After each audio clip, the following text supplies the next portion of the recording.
ಶಿವಮೊಗ್ಗ ಲೋಕಸಭಾ ಕ್ಷೇತ್ರದಲ್ಲಿ 16ನೇ ಸುತ್ತಿನ ಮತ ಎಣಿಕೆ ಮುಗಿದಿದ್ದು 16ನೇ ಸುತ್ತಿನಲ್ಲೂ ಬಿವೈ ರಾಘವೇಂದ್ರ ಮುನ್ನಡೆ ಸಾಧಿಸಿದ್ದು ಈಗಾಗಲೇ ಗೆಲುವಿನ ಸಂಭ್ರಮ ಮುಗಿಲು ಮುಟ್ಟಿದೆ. ಕಾರ್ಯಕರ್ತರು, ಪಕ್ಷದ ಮುಖಂಡರು, ಜಿಲ್ಲೆಯ ಶಾಸಕರು ಸೇರಿದಂತೆ ಹಲವಾರು ಬಿಜೆಪಿ ಪಾರ್ಟಿ ಆಫೀಸ್ನಲ್ಲಿ ಸಂಭ್ರಮಾಚರಣೆಯನ್ನ ಮಾಡ್ತಾ ಇದ್ದಾರೆ. ಸಿಹಿಯನ್ನ ಹಂಚಿಕೊಂಡು ಮೆರವಣಿಗೆಗಳ ಮೂಲಕ ಈಗಾಗಲೇ ಬಿಜೆಪಿಯಲ್ಲಿ ಒಂದು ಹಂತದ ಸಂಭ್ರಮಾಚರಣೆ ಶುರುವಾಗಿದೆ.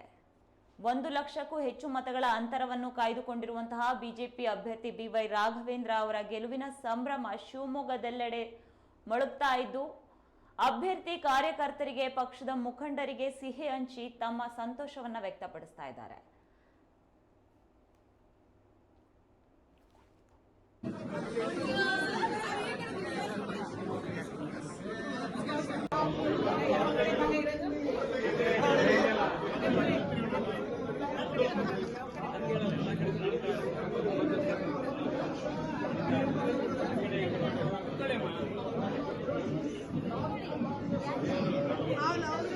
ಹೊನ್ನಾಳಿ ಚಂದ್ರಶೇಖರ್ ಅವರೇ, ಶಿವಮೊಗ್ಗ ಲೋಕಸಭಾ ಚಿತ್ರಣದ ಈಗಿನ ಚಿತ್ರಣ ಹೇಗಿದೆ? ಬಿಜೆಪಿ ಕಾರ್ಯಕರ್ತರ ಸಂಭ್ರಮ ಹೇಗೆ ನಡೀತಾ ಇದೆ? ಈ ಕುರಿತ ಅಪ್ಡೇಟ್ಸ್ ಏನಿದೆ?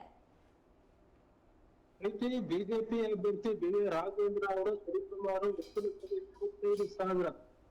1,75,000 ಮತಗಳ ಅಂತರದಲ್ಲಿದ್ದಾರೆ.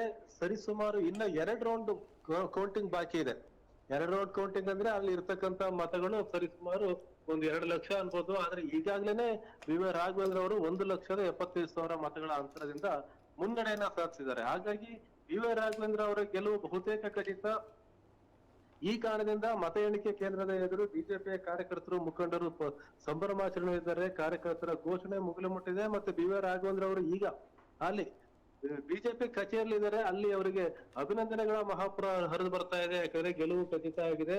ಇನ್ನೇನು ಘೋಷಣೆ ಮಾತ್ರ ಬಾಕಿ ಇರೋದು. ಬಿಜೆಪಿ ಹಲವು ಮುಖಂಡರು ಅಲ್ಲಿದ್ದಾರೆ, ಕಾರ್ಯಕರ್ತರಲ್ಲಿದ್ದಾರೆ, ಅಭಿನಂದಿಸ್ತಾ ಇದ್ದಾರೆ.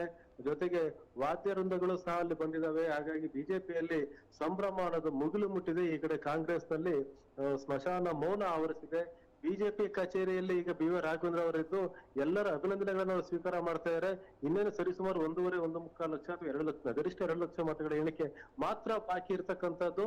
1.25 ಲಕ್ಷ ಲೀಡನ್ನ ಪಡೆದಂತ ಬಿವೈ ರಾಘವೇಂದ್ರ ಅವರ ಗೆಲುವು ಬಹುತೇಕ ಖಚಿತ ಆಗಿದೆ. ಮತ ಎಣಿಕೆ ಮುಗಿದ ನಂತರ ಘೋಷಣೆ ಮಾತ್ರ ಬಾಕಿ ಇದೆ. ಪ್ರೀತಿ, ಇನ್ನು ಶಿವಮೊಗ್ಗ ಲೋಕಸಭಾ ಕ್ಷೇತ್ರದಲ್ಲಿ ಬಿಜೆಪಿ ಅಭ್ಯರ್ಥಿಯ ಗೆಲುವು ಸನಿಹ ಆಗ್ತಿದೆ ಅಂತ ನೀವೇ ಹೇಳಿದ್ರಿ. ಸಂಭ್ರಮಾಚರಣೆಯ ಸಿದ್ಧತೆಗಳು ಹೇಗಿವೆ?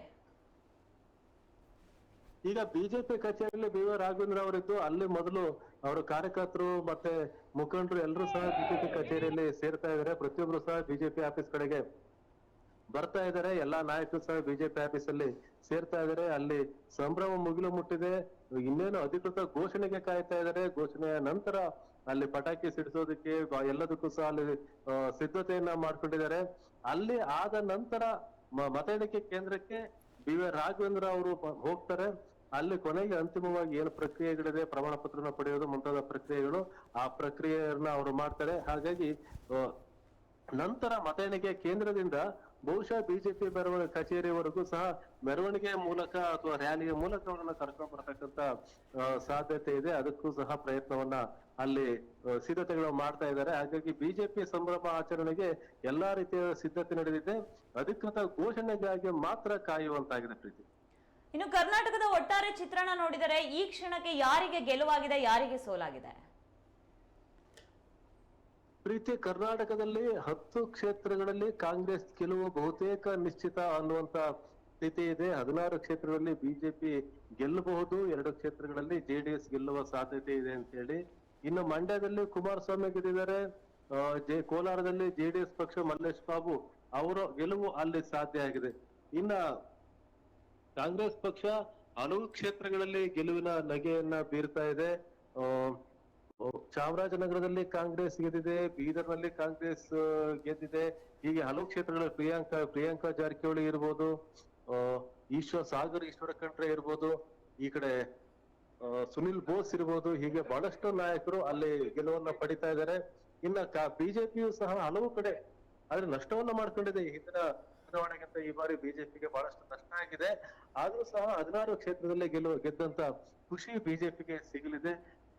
ಬಳ್ಳಾರಿಯಲ್ಲಿ ತುಕಾರಾಮ್ ಗೆದ್ರು ಕಾಂಗ್ರೆಸ್, ಶ್ರೀರಾಮುಲು ಸೋತರು. ಚಿತ್ರದುರ್ಗದಲ್ಲಿ ಗೋವಿಂದ ಕಾರಜೋಳ ಗೆಲ್ತಾ ಇದ್ದಾರೆ, ಜಗದೀಶ್ ಶೆಟ್ಟರ್ ಬೆಳಗಾಮಲ್ಲಿ ಗೆಲ್ತಾ ಇದ್ದಾರೆ. ಪ್ರಹ್ಲಾದ್ ಜೋಶಿ ಅವರು ಸರಿಸುಮಾರು ಈಗ ಧಾರವಾಡ ಕ್ಷೇತ್ರದಲ್ಲಿ 90,000 ಮತಗಳ ಲೀಡನ್ನ ಪಡೆದಿದ್ದು ಅವರು ಸಹ ಗೆಲುವಿನ ಹತ್ರ ಇದ್ದಾರೆ. ಇನ್ನು ಶೋಭಾ ಕರಂದ್ಲಾಜೆ ಅವರು ಗೆಲ್ತಾ ಇದ್ದಾರೆ, ತೇಜಸ್ವಿ ಸೂರ್ಯ ಗೆಲ್ತಾ ಇದ್ದಾರೆ, ಕೋಟಾ ಶ್ರೀನಿವಾಸ್ ಪೂಜಾರಿ ಗೆಲ್ತಾ ಇದ್ದಾರೆ, ವಿ ಸೋಮಣ್ಣ ಗೆದ್ದಿದ್ದಾರೆ. ಹೀಗೆ ಬಹಳಷ್ಟು ಮುಖಗಳು ಈ ಹಿಂದೆ ಏನು ಅವಕಾಶ ಮಾಡಿಕೊಟ್ಟಿತ್ತು ಬಿಜೆಪಿ ಅವರೆಲ್ಲ ಗೆಲ್ಲುವಂತ ಸಾಧ್ಯತೆ ಕಾಣ್ತಾ ಇದೆ. ಇನ್ನು ಮೈಸೂರಿನಲ್ಲಿ ಯುವರಾಜ ಯದುವೀರ ಅವರು ಗೆಲ್ಲುವಂತ ಸಾಧ್ಯತೆ ಕಾಣ್ತಾ ಇದೆ. ಆದ್ರೆ ಸೋಲಾಗ್ತಾ ಇದೆ. ಕೋಲಾರದಲ್ಲಿ ಜೆಡಿಎಸ್ ಗೆಲ್ತಾ ಇದೆ.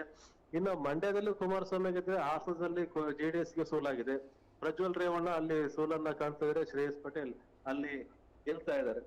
ದಾವಣಗೆರೆಯಲ್ಲಿ ಬಹಳ ಪೈಪೋಟಿಯ ಹಣಾಹಣಿ ನಡೀತಾ ಇದೆ ಗಾಯತ್ರಿ ಸಿದ್ದೇಶ್ವರ್ ಹಾಗೂ ಪ್ರಭಾ ಮಲ್ಲಿಕಾರ್ಜುನ್ ಅವರ ನಡುವೆ.